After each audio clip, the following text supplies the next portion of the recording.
Chapter 4. I know it sounds like the perfect gay stereotype, but Derek and I always took a lot of pride in our home. It was by no means a mansion, but we kept it very neat. Okay, Derek kept it very neat. We decorated with a fun and funky style, we kept our gardens maintained impeccably, and we had the nicest lawn on the street, although my neighbor Rolf would, wrongly, argue that point with me. We lived in a manner that ensured that should anybody stop by unannounced, our home was in presentable enough shape that we wouldn't be scrambling to tidy up. The house was always ready for entertaining, and we loved to entertain. We had a very active social life, and the small menagerie we had assembled prior to Esther's arrival had an established routine, so we were used to being able to come and go as we pleased. But as Esther grew, it became exceedingly clear that things would have to change. We had to learn along with her what she could get into and how we'd need to adjust things.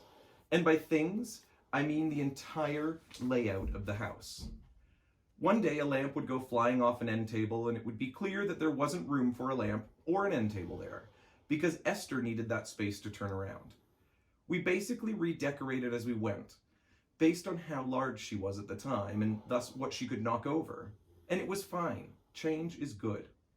We'd never been really attached to stuff, so having to rearrange didn't bother us. It was just a learn-as-we-go process that kept repeating itself. Every time we thought we'd found a workable layout, Esther would find a way to prove us completely wrong. Eventually, we realized it wasn't about a lamp here or an end table there. We needed to completely Esther-proof the house. That moment of clarity occurred the day I decided, in all my wisdom, to leave Esther alone when I went shopping. It wasn't to be a lengthy excursion, just a quick hop down the road to grab a few things at the grocery store. I'd been home all day and Esther had been behaving quite nicely. I'd been able to clean the house, do some work in the yard, and clear a lot off the honey-do list. And feeling entirely too good about myself and Esther's apparent domesticity, I wanted to run out for a few things I'd need to make a nice dinner for Derek when he got home. That would be the cherry on top of the sundae that was my very well-executed day. It was pure bravado on my part. So I took my leap of faith and went shopping. I headed back to the house feeling great. As I pulled into our driveway, Derek's car wasn't there, so I knew he hadn't returned from his outdoor magic shows that day. I turned the key and opened our front door, and what I would find soon thereafter made me think Derek must have been sneaking magic lessons to Esther when I wasn't looking, because she was now a bona fide Houdini. But this wasn't an immediate realization. In fact, I'm embarrassed to say that in the initial moments when I walked into the house arms full of shopping bags, I took a minute to admire how clean and shiny I had made our house. Then it hit me. That wasn't the magnificent sheen of an expertly cleaned home. It was oil. Vegetable oil. 128 ounces of Mazola Vegetable Plus.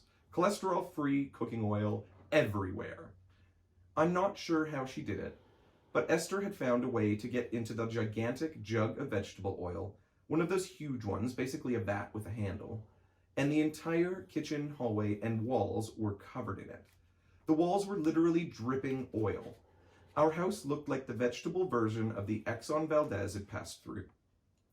The massive jug had been demolished, and she'd somehow splashed and spread the contents onto everything imaginable. There was evidence everywhere. This would be the easiest case in the history of CSI, especially because Esther, who had apparently fled the scene of the crime and gone on the lam, had made a point of rolling around in the stuff. The corners of the dining room and kitchen had clearly been slicked by her rubbing herself on them. What fun. As I stood there dumbfounded, surveying the damage, my heart sank. We had been doing so well. We'd had such a good day. And then the ominous question popped into my head. Where was Esther? I dropped the groceries on the counter and followed the oil trail out of the kitchen, down the hallway, into the bedroom door. Suffice it to say, you don't need to be Sherlock Holmes to track down a suspect whose hooves are coated in oil. Outside the door, I closed my eyes for a moment and thought to myself, please don't let her be on the bed. Please don't let her be on the bed. I opened the door and you can probably guess where she was. She'd put some real work into it too, having rolled around for a while to ensure every inch of the sheets was nice and oily. And she was sleeping, all greased up and shiny, perfectly content in that sweet little smile on her face and snoring. I could almost feel guilty for trying to wake her, until I actually tried. Pig wrestling is a thing. People, usually kids or young adults, enter a fenced-off mud pit and try to grab mud-slicked pigs, which proves to be challenging and, apparently, entertaining. Imagine that with oil in the place of mud. True, Esther was stationary in this situation. Hell, she was out cold and snoring away to boot. But she is a very large lady, so my trying to grab and move an oil-covered Esther from the bed while standing on an oil-slicked floor was a comedy of errors. It started with the look she gave me when I had the nerve to interrupt her beauty sleep. Then she didn't much appreciate me trying to roll her off the bed while my own feet were slipping out from under me. She grunted and went back to sleep. And to be clear, we had the very definition of a ticking clock in this scenario. Just like in movies where the hero's quest is made all the more challenging because they're running out of time. Work fast before the asteroid hits the Earth. Work fast before the bomb goes off. Work fast before the building collapses under our feet. Work fast before Derek gets home. It might not sound as dramatic as the other scenarios, but to me, it sure felt like a life and death situation. The house was a disaster. I hadn't even started dinner, and Derek was due home soon. And here was Esther, dreaming her piggy dreams, snoring away, completely oblivious to the damage she'd caused, and the fact that every passing second made my anxiety shoot up like a magic beanstalk. I attempted to move her more forcefully, leaning into her, trying to wedge my arms under and around her ample body. But then she decided we were playing a game. We genuinely started to wrestle. The writer George Bernard Shaw reportedly once said, "I learned long ago never to wrestle with a pig. You get dirty, and the pig likes it." Truer words were never spoken. There I was, wrestling with Esther, and in the middle of it all, I just started to laugh at how ridiculous my life had become. I wasn't angry. She hadn't meant to do anything wrong, but it was literally trying to wrestle a giant, oil-covered pig off my bed in my bedroom. I finally got her off the bed and was racing around like a madman to clean the house before Derek walked in. We'd been doing so well, I didn't want Derek to know we'd had another setback. Besides, what were the odds this would happen again? I just needed to clean it up and pretend it never happened. I had to turn this from a crime scene into a photo shoot for Better Homes and Gardens before Derek reached the front door. It was risky business crossed with Ferris Bueller's Day Off, crossed with, hell, Godzilla. The kitchen was the first priority. Then the hallway, the walls, the bedroom. The sheets agitated in the washing machine while I cleaned the kitchen. I put a clean set of sheets on the bed and tidied up the house. I honestly amazed myself when I realized I'd done everything I had set out to do before Derek got home. Well, except for one thing.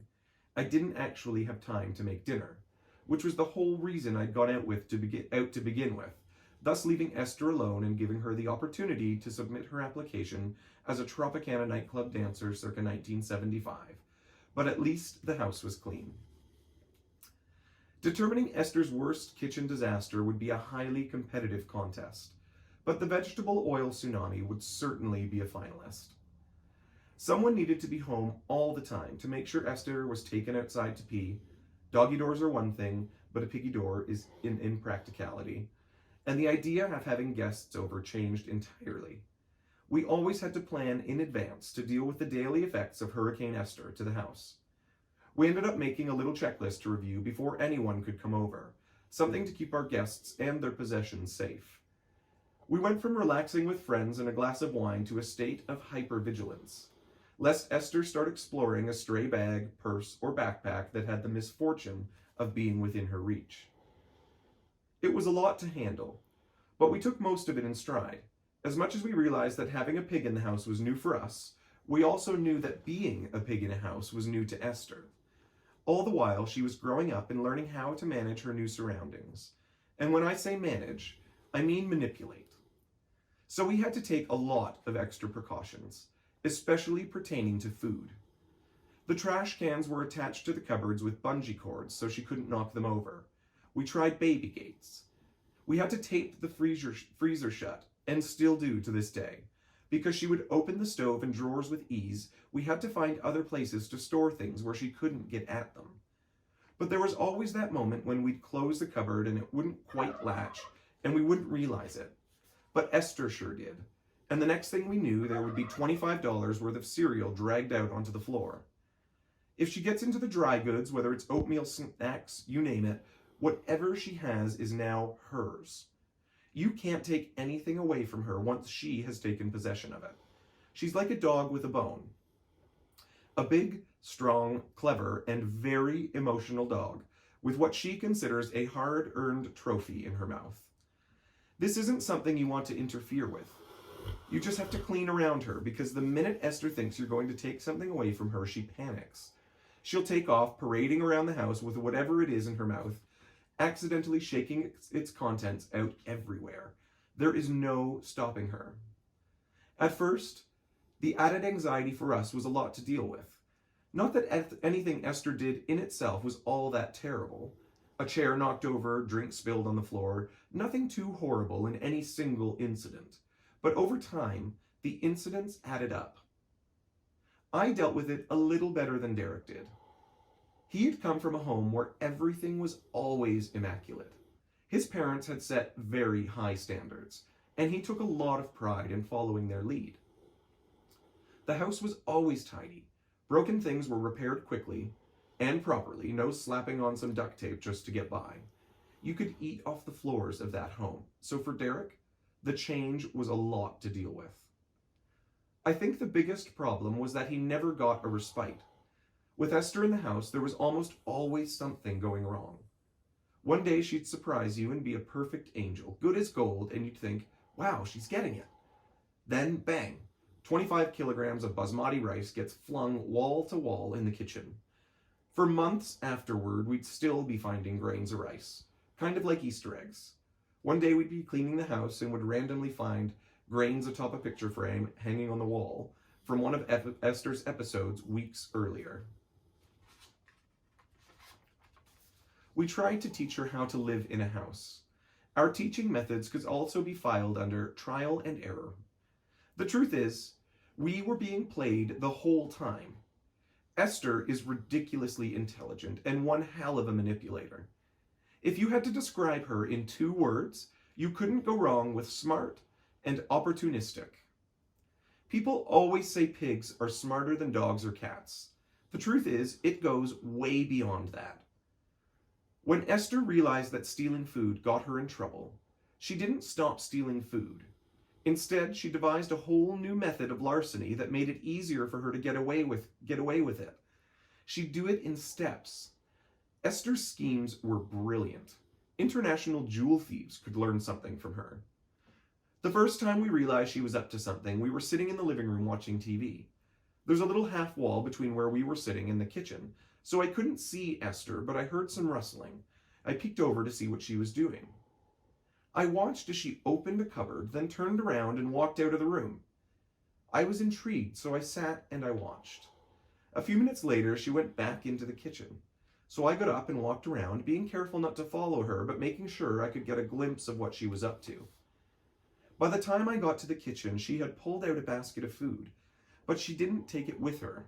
She was leaving the room as I entered. I figured she had seen me coming and escaped before being caught. I put the basket back in the cupboard, closed the door, and went back to my chair. About 10 minutes later, I heard a noise again. I looked over, and sure enough, the cupboard was open, and Esther was leaving the room again. I called Derek over, and we both sat where we could see everything. Esther waited patiently, then came back into the kitchen, pulled out the very same basket, and left the room again, still empty-handed, or empty-hooved, or whatever. Derek and I just looked at each other. What was she doing? So we waited. After about 15 minutes, Esther returned as nonchalant as could be. She just ambled into the kitchen as if she didn't have a care in the world, then boom! She snagged a bag of pasta from the basket, spun around, and hauled ass down the hallway. Derek and I stared at each other in disbelief. Had our pig just executed a 3-phase plot to steal some penne? We'd had pets with us since the day we got together, but never anything like this. Dealing with Esther was not like training a dog. She was far more intelligent creature with feelings and personality, an animal who actually challenged us at every turn. And as maddening as it was sometimes, she was proving to be an admirable opponent, one you had to respect. She really plays every part to the hilt. The diva actress, chewing the scenery, playing the cheap seats, our porcine version of Jessica Lange on American Horror Story. For example, she does this thing where she sucks the floor. It's her go-to habit when she has a mint in her mouth. She bows her head and presses her snout to the floor like it's attached by suction.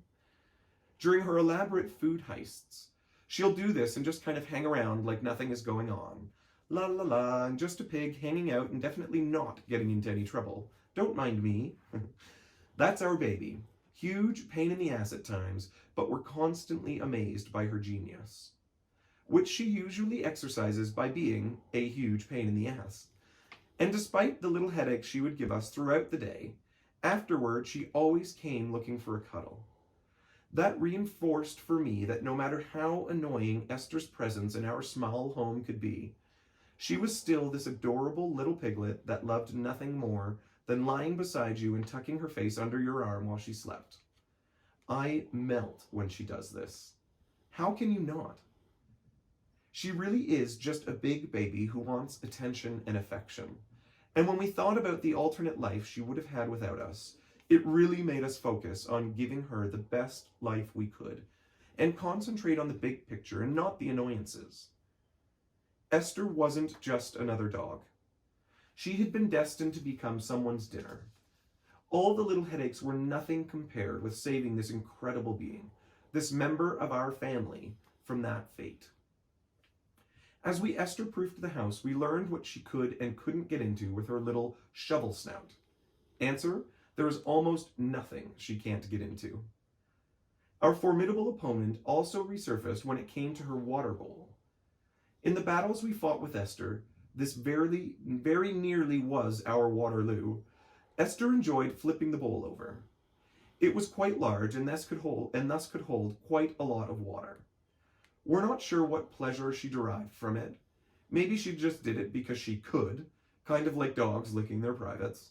Whatever the case, over the bowl would go, making a huge mess. At first, this didn't seem like such a big problem.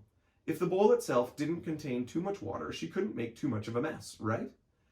So we got a large water cooler that would release water into the bowl automatically when the water got low. Easy. We cross-tied bungee cords to fasten the cooler to the back of the cupboards. That worked until the bungee cords lost some of their elasticity, at which point Esther was able to work her snout under the cooler. Yeah, you see where this is going. It was quite a scene the day she flipped the entire cooler over. Noah wasn't quite prepared for a flood this size. Water gushed across the kitchen and living room floors. Dogs and cats jumped to higher ground on the couches. Then Reuben slinked his way into the bedroom, and Shelby looked traumatized. Esther lay down in the middle of it all, flopping around like it was the greatest day of her life. To her, it probably was. Undaunted, we stepped up to the challenge. Or rather, Derek did. He's the handy one. He gets it from his dad.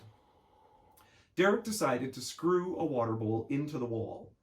Let her try to move that.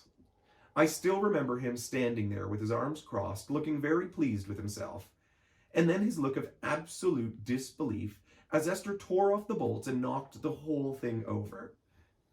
The next move was to try a very large and very shallow bowl, 2.5 feet wide and only 3 inches deep, something she couldn't possibly get any leverage to flip. By now you can figure out how that turned out. The only thing that stopped it, and to this day I can't tell you why, was putting a small amount of juice in her water bowl. Strange, right? We found this out one day when Esther wasn't feeling well. She was picking at her food for the first time ever. She wasn't walking much more than slowly hanging her head. She looked exactly how I feel when I'm sick. She was also making little grunts and huffs and was listless. She had a look in her eyes and an expression on her face that I didn't recognize. This wasn't our happy girl. She looked down. She wasn't much interested in exploring or going outside. All she did was slowly pace around the house, making her little noises and standing still in strange places like she was lost and out of sorts. During this illness, the biggest difference was with her drinking. She typically loved water, both to drink and to swim in. But when she stopped drinking altogether, it was clear Esther definitely wasn't herself. And I was beside myself. I desperately wanted to know what she was feeling so I could fix it. But just like with any other animal, or infant for that matter, when you can't communicate directly with the ill party, you feel helpless. What was wrong with our baby? I called the vet immediately, just like any nervous parent feeling desperate for answers. The vet said that pigs are just as susceptible to things like the common cold as humans are. That Esther most likely just had a virus, so we should make sure she stayed hydrated. We'd read somewhere that if you think your pet pig might be dehydrated, put a splash of juice in the pig's water bowl. So we did, and sure enough, she drank it. Just as important, she didn't flip the bowl. We kept adding a little juice to the water, and Esther kept drinking, so soon enough, she'd flushed the virus out of her system. Our little princess was happy and healthy again. I was relieved and jubilant. And so we stopped putting the juice in her water, and she refused to drink it. That's not all. As you've probably guessed, she went back to flipping the bowl over. Pour in some juice. She's a perfect little lady. Give her plain water? Bitch, please. Flipped bowl and dirty look directed at her dad's. So now we give her water with a little bit of juice. Everybody's happy. I don't know who's training whom here, but there you go. That's how we do things now. Of course, every time we thought we had things figured out, we'd learn how wrong we were. For example, groceries on top of the stove. Those of you with big dogs probably see this one coming. We knew she could get into the lower cabinets. We knew the freezer, which was at the bottom of the unit, needed to be taped shut, and that our best bet was to keep it empty. But we never thought, at least at first, she could get to groceries all the way on top of the stove. You can imagine my surprise when I walked into the kitchen and found Esther with her front hooves on the stove, stretched out taller than I am, her nose buried in the bag. I shouted Esther's name at the top of my lungs, startling her. This was one of those many times when we learned that a startled Esther is not a good thing. Because as she tried to extricate herself from the situation, she ended up bringing the stove down with her. I don't know what scared Esther more, my yelling or the crashing of the stove and all the groceries. But Esther hightailed it out of there and down the hall. The front of our stove remained broken. The freezer door was also broken because she opened it 30 times a day. This is because there was a time when we did keep food in there, and Esther never forgets food. Memories of frozen edamame pods dance like sugar plums in her head, and as delightful as that memory might be to her, the way we remember it is this. Esther's teeth attached to one end of the bag, us holding on to the other, neither letting go until the bag split in half. And suddenly, it was raining edamame. Hallelujah! We've learned our lessons, sometimes more than once, but we ultimately learned that we can't keep anything she wants in the kitchen. And to the day we moved out of that home, we still had to make sure we'd secured our freezer with clear box tape, because she still tried to get in there. She was just like a human. The way we will look inside the refrigerator hoping to find something interesting to eat, even though we already looked in there an hour ago, as if we hope something will newly magically appear. Trying to keep up with Esther's calculating mind was a battle of wits. She was such a quick study that any time we were somehow able to outsmart her, it seemed worthy of celebration. It was almost embarrassing. Two grown men wanting to pop a champagne bottle for figuring out what kind of tape was most effective at keeping a pig from getting into the fridge. But she's so clever that it usually took several tries before something would work. It became like a game, and we were happy with any victories we could get. Because as insane as some or all of these adjustments may have been, she was our baby. When she nuzzles her face as close as she can get to you, just because she wants to connect and let you know she loves you too, there's nothing better. She was worth it all, and then some. Hey, my special pig. Yes, she is a special pig. Oh, yes. Good girl. Oh, yes. Daddy's special girl. Yes, you are.